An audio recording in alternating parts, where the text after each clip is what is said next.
So go on, Fred. How are you actually going to change anything? I became a cynic, aged 15, riding a bus on my way back home to Twickenham. There were only 5 people on the bus, and someone sat next to me.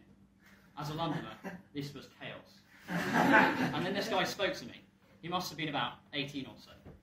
Hey, I like the phone, mate. I thanked him. I liked it too. Can I have a look at it, mate? Don't worry, I won't steal it. I let him have a look at it. I was worried he might steal it. What's your name, mate? I told him my name, still not quite convinced we were yet mates. Do you have any friends, mate? I was unsure exactly where this was going.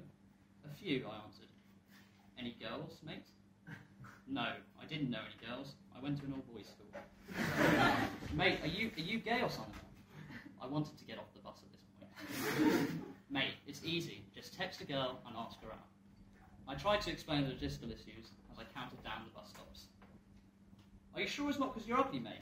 I mean, you're small, you look like your mum's dressed you, and your eyebrow looks like the M from McDonald's. Mate.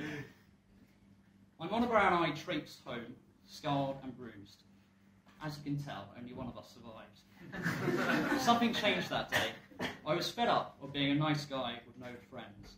I was fed up of being embarrassed by everyone that I met and spoke to. I was fed up of just about everything. So I did what any young boy would do, and I asked the internet how to talk to girls. The rest, as they say, is a bit shit. But it all started from that day, the Freddie you see before you, for better or for worse. I spent months reading, researching, and redefining myself to become a better person, a more attractive person. I spent years. You're going to have to trust me on that. When I tell people that I'm running for the JCSU and show them my manifesto, they often tell me that I've got some good policies. They think I'm a good person, but they doubt whether I'm capable of actual change.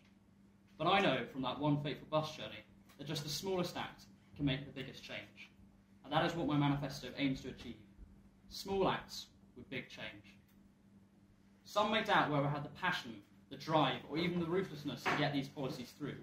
After all, I didn't run for anything last year, so how passionate am I? My policy on mental health has fallen under criticism for its over-ambition. I think those critics have missed the point. Right now in Cambridge, and in universities across the UK, we have an epidemic on our hands.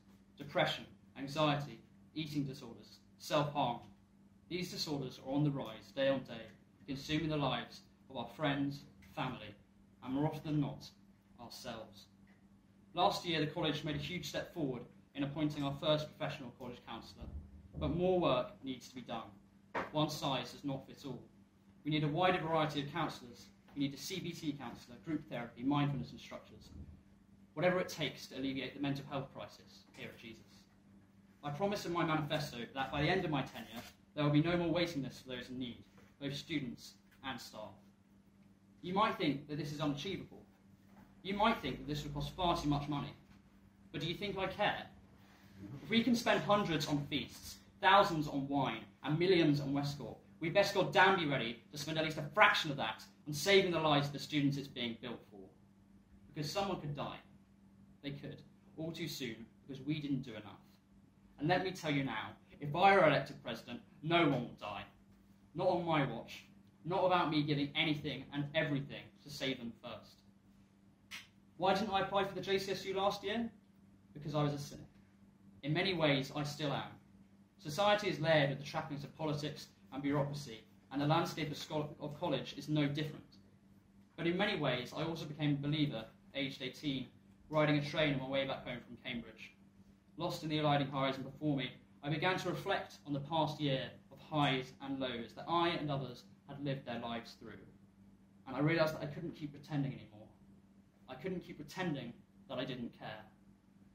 I hope to reform the JCSU away from the petty bureaucracies of 5-minute timers and points of abstention, away from stagnation and self-interest.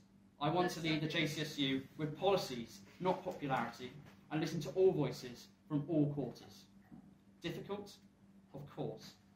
It's tiring, always stretching for something that's just out of reach. But I'll get there. After all, what I want is not as easy as all that. And after all, just the smallest man can make the biggest change. Thank you.